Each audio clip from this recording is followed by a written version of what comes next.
प्रटेस्टआ गासै लेभेलावनो जादों आरो बे मोनसे आबेग आरो सेन्टिमेन्टनि बाथ्रा जोंनि एडमिशन जोंनि एजुकेशनेल इन्स्टिट्यूशन जोंनि रिक्रुटमेन्ट जोंनि एपइन्टमेन्ट दा जायफोर दिनै यां जेनेरेशन आं दहाय फुङाव बुंदों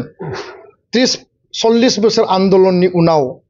जि मोनसे जोंनियाव इन्स्टिट्यूशननि क्राइसिसमोन जोंनियाव हिउमेन रिसोर्सनि जि क्राइसिसमोन जों गासैबो बिथिंजों फरायनो मोनाखैमोन साख्रि बाख्रि जोङो नागिरनो खाबु गैयामोन जोंखौ बन्चित डिप्राइभ खालामनाय जायो आर्मी पुलिस लगायनानै जोंखौ धंस खालामनाय जादोंमोन आन्दोलननि नामाव जोंनि एगेन्स्टआव केस जाबसिननानै न' भारायाव हस्टेलाव जोंनि मोजां मोजां ब्रेननि स्टुडेन्टफोरखौ केरियारखौ धंस खालामनाय जादोंमोन बे गासै सेप्टारखौ बारबोनानै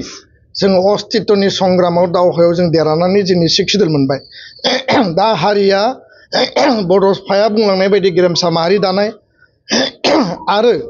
हारि निर्माण खालामनायनि बे सम हिउमेन रिसोर्स दानायनि सम बिथांमोना मोनसे सिमां लानानै फैदों एम लानानै फैदों गावबा गावनि केरियारखौ दानो लुबैयो हारिनि सार्थनि थाखाय खामानि मावनो लुबैयो साख्रि बाख्रि बिथांमोना माने नेशनेल बा स्टेट लेभेलाव जब अपरचुनिटियानो जा केरियार दानायानो जा बयहाबो मोनसे सिमां दङ बे सिमाङाव जेला जोंनि रिजार्भेशनाव झटका होगोन जेला 45 लाखनि जायगायाव 2 कोटिया बासाबोगोन जोंनि सिमाङा जेरावबो जायगा मोननाय नङा आरो बे एसेम्बलि पार्लियामेन्ट 6 सिडुलनि माने नोङो माने MCLA सिट अबा अट'नमास काउन्सिलनि GM बा मेम्बार बा पन्चायत VCDC गासैयावबो बे दखल जागोन बेखायनो जोंनि स्टुडेन्ट फरायसा फरायसुलिफ्रा रावबो आपिल खालायाबासिनो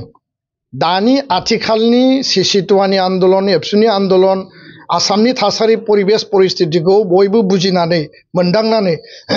कलेज बिथांमोना प्रतिबाद खालामदों बबेबा इउनियन बडियानो हल अफ दा कलेजनि इउनियन बडियानो खालामदों बबेबा इउनिट एबसुआ खालामदों बहाबा बसलिसा खालामदों बबेबा कमिटिया खालामदों आरो बेबायदिनो बिथांमोना रेलि खालामदों आं मोनसेल' आपिल खालामनो लुबैयो जे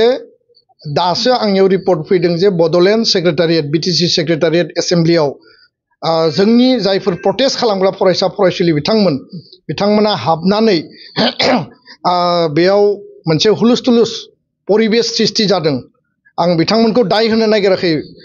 हुलुस्थुलुस खालामदोंनानै दाय होनो नागिराखै खारन बे सेन्टिमेन्ट आबेगनि सम किन्तु बिथांमोना होंगो दोंगो हाबनायाव बेयाव मोनसे हुलुस्थुलुस आनरुलि एनभायरनमेन्ट जादों आरो बे एनभायरनमेन्टखौ खालामनाङा आङो आर्नेस्टलि गोसो सिंनिफ्राय रिकुवेस्ट खालामदों माने बिदा हिसाबै आरो एबसुनिफ्राय आं बिथांमोनखौ आपिल खालामदों जाहाथे कुनु भायलेन्स कुनु बेबायदि आनरुलि कुनु बेबायदि सिचुएशन जाहाथे दाजाथों गावबा गावनि डेम'क्रेटिक पिसफुल प्रटेस्टखौ बयबो खालामनायनि बयहाबो अधिकार दङ आरो बे समा प्रटेस्ट खालामनाय सरकारखौ नारसिननाय दाबिनायनिनो सम किन्तु गावजों गाव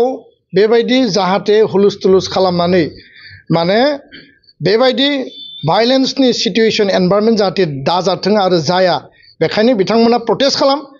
खालामनायनि नामाव जाहाथे बबेबा सिङाव हाबनानै बेबायदि परिबेशखौ माने